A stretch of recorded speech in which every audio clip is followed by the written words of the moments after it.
Pada video kali ini kita akan belajar melakukan suatu klasifikasi untuk yang univariate data menggunakan natural Big-Janks method. Nah, sebenarnya untuk mengklasifikasikan suatu data yang hanya satu variabel atau univariate ini banyak macamnya gitu. Seperti yang ada di video sebelumnya, kita bisa menggunakan kuantil ataupun yang lain. Nah, kenapa spesial itu NBJ ini? Karena NBJ ini lebih ketika antar data ini selisihnya nggak terlalu jauh, itu akan masuk dalam satu kelompok atau satu cluster lah atau kelas lah. Namun kan kalau misalnya kita menggunakan equal kan bisa aja yang nilainya berdekatan terletak pada kelas yang berbeda. Nah, sehingga pada NBJ ini mungkin banyaknya anggota tiap kelas itu berbeda-beda gitu. Nah, pada kali ini kita akan menggunakan R. Data yang kita pakai itu sama dengan yang di manualnya. Nah, misal kita akan menggunakan data ini, misal kita memiliki data nilainya itu adalah 10, 5, 4, dan 9. Nah, kita mau membuat data ini menjadi dua kelas. Kira-kira itu kelas pertama isinya apa saja dan kelas kedua isinya apa saja. Nah, teman-teman, ini adalah sintaksnya di modul. Saya sudah menyediakan di Classroom. Kalau kalian buka di Google Drive-nya itu ada yang versi R sama versi Notepad. Teman-teman bisa aja buka di Notepad-nya, kemudian ini di copy saja. Ini ada dua contoh. Ini di copy, kemudian kita masuk ke dalam POSIT Cloud-nya gitu. Oke, saya akan memulai. Saya perbesar di sini ya. Nah, untuk yang sintaks nomor 3 dan 4 ini itu gunanya adalah untuk menghapus semua dataset variabel, sehingga di sini akan menjadi kosong, empty, dan juga grafiknya off, jadi kosong juga di sini. Nah, biar sama-sama adil, ini saya kosongkan juga di sini. Nah, mungkin sedikit berbeda kalau di teman-teman konsolnya di bagian bawah, kalau saya lebih suka di bagian kanan. Nah, kemudian install package-nya. Bagi teman-teman yang belum diinstal package-nya, silahkan diinstal terlebih dahulu package-nya. Ada 3 package yang kita pakai. Yang pertama adalah DPLYR untuk eksplorasi data analisisnya, ggplot2 untuk visualisasinya, serta kelas interval untuk natural Big-Janks-nya. Nah, kita masukkan datanya.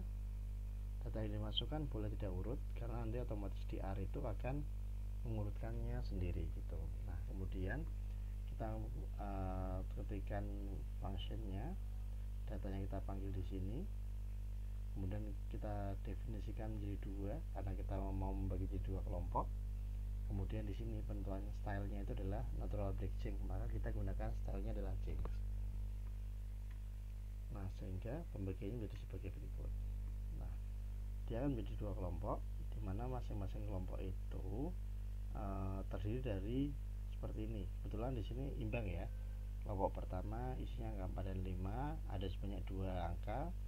Kelompok kedua ada angka 5 sampai 10, ada 2 angka juga. Nah, kemudian kalau misalnya kita mau membuat visualisasinya, kita bisa menggunakan seperti ini. Nah, dari visualisasi ini berarti kelas 1, cara membacanya adalah kelas 1 ada 2 anggota dan kelas 2 juga ada 2 anggota.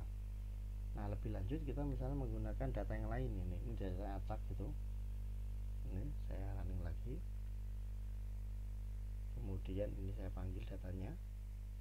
Nah, ini mau membagi menjadi 3 kelas gitu.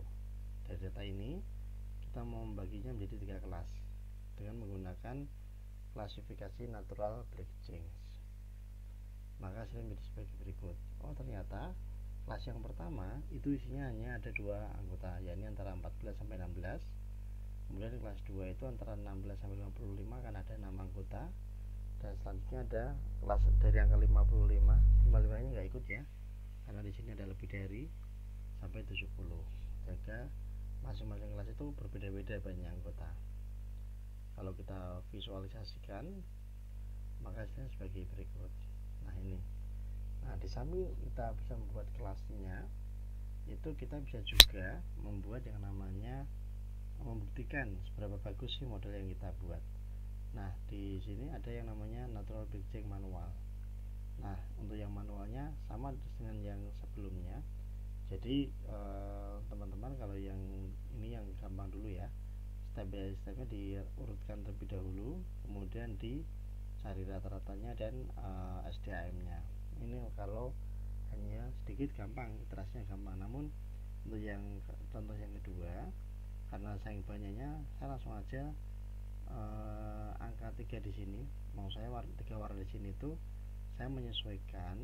Jadi ibaratnya itu kita sudah mengetahui berapa banyak kelompok yang kita inginkan, kemudian kita mau menghitung nilai goodness of fit-nya gitu.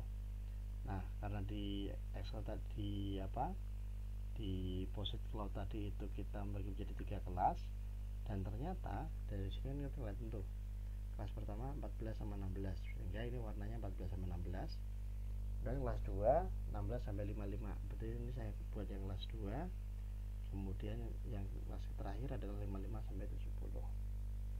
55-nya nggak ikut ya, karena di sini 55-nya masuk ke kelas yang ketiga. Sehingga otomatis 55 yang di sini masuk kelas 2.